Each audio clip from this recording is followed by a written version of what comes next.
नमस्कार विद्यार्थियों।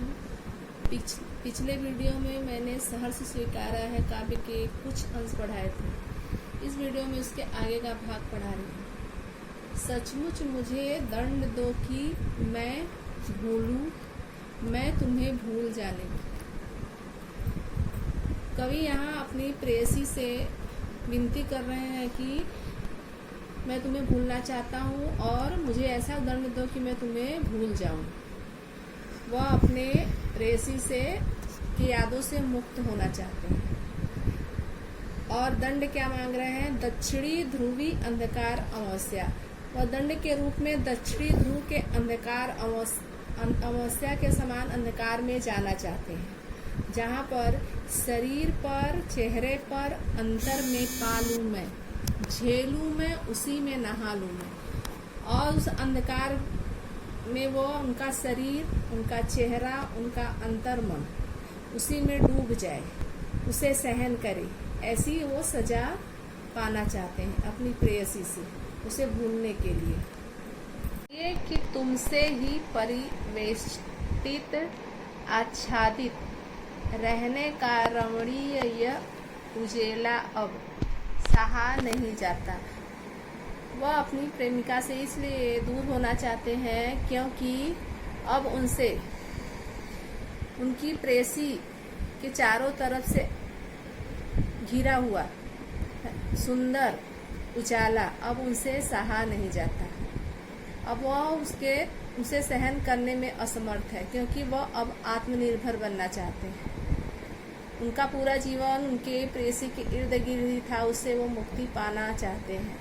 अब वो उनके प्रेम को सहन नहीं कर पा रहे हैं। ममता के बादल की मरणाती कोमलता भीतर पिराती है और उनकी प्रेयसी द्वारा जो ममता रूपी बादल उनके इर्द गिर्द सदैव मरणाती रहती है, उसकी कोमलता उन्हें अब अंदर ही अंदर दर्द देने लगी है। कमजोर और अक्षम अब हो गई है आत्मा यह, और जिसके कारण वो अपना अस्तित्व खो चुके हैं। उनकी आत्मा अब अंदर से कमजोर और अशक्त हो गई है। छटपटाती छाती की ववितमयता डराती है और उन्हें वो अंदर ही अंदर दुख दे रही है, छटपटाहट दे रही है। उनके हृदय में अनेक जो है दुख भरा हुआ है। क्यों? क्योंकि अब वो अपनी प्रेयसी से बिछड़ने का दर्द उन्हें डरा रही है। बहलाती सहलाती आत्मीयता बर्दाश्त नहीं होती और उनकी प्रेयसी द्वारा बहलाती और सहलाती जो आत्मीयता, जो प्रेम है, अब उनसे बर्दाश्त नहीं होता क्योंकि वह उसके आदी हो चुके हैं। अब वो उससे मुक्ति पाना चाहते हैं, वो अपना खुद का अस्तित्व स्थापित करना चाहते हैं। सचमुच मुझे दंड दो कि हो जाऊं पाताली अंधेरे की गुफाओं में, विवरों में, धुएं के बादलों में। वह अपने दिल से दंड पाना चाहते हैं अपनी प्रेयसी द्वारा, जिससे वह पूरी तरह उसे भूल जाए। और उसके लिए वो दंड के रूप में क्या मांग रहे हैं कि वह पाताल के अंधेरी गुफाओं में, जंगल में और धुएं के बादलों में लापता, बिल्कुल लापता हो जाए। लापता कि वहां भी तो तुम्हारा ही सहारा है। और लापता तो हो रहे हैं लेकिन कह रहे हैं कि उस समय भी तुम्हारा ही सहारा होगा, इसलिए कि जो कुछ भी मेरा है या मेरा जो होता सा लगता है, होता सा संभव है, सभी वह तुम्हारे ही कारण के कार्यों का घेरा है।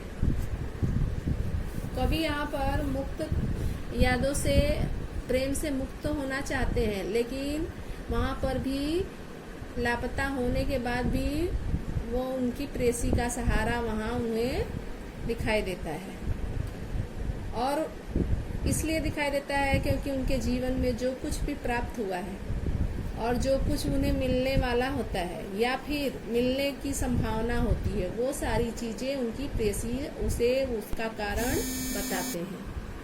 सभी वह तुम्हारे ही कारण कार्यों का घेरा है। और जो उन्होंने जीवन में जो भी अच्छे बुरे कर्म किए हैं, बुरे कर्मों का तो नहीं बताया, लेकिन अच्छे कर्म जो भी किए हैं वो अपनी प्रेयसी के प्रेरणा के कारण ही किए हैं। चाहे वो प्रेयसी कोई भी, उनकी बहन हो माँ हो या फिर उनकी प्रेमिका, पत्नी, कोई भी हो। अब तक तो जिंदगी में जो कुछ था, जो कुछ है, सहर्ष स्वीकारा है, और उन्हें जीवन में जो कुछ भी मिला है और जो कुछ भी मतलब जीवन में था अब नहीं है, वो सब कुछ उन्होंने सहजता से स्वीकारा है।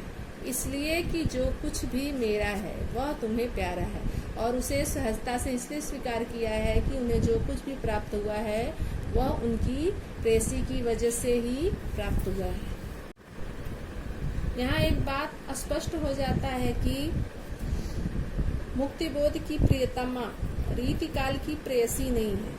यह प्रेयसी मुक्तिबोध की संघर्ष चेतना की प्रेयसी है, जिसके कारण उन्हें गरीबी भी गर्वीली लगती है। उससे अलग होने पर सजा के लिए तैयार है, और गहन गुफाओं के अंधकार में भी विचारों की प्रियतमा उनके साथ है, विचारों का वैभव है। तात्पर्य है कि मुक्तिबोध की कविताओं को देखने का दृष्टिकोण मार्क्सवादी रखना होगा, तभी कविता को समझ सकेंगे। धन्यवाद।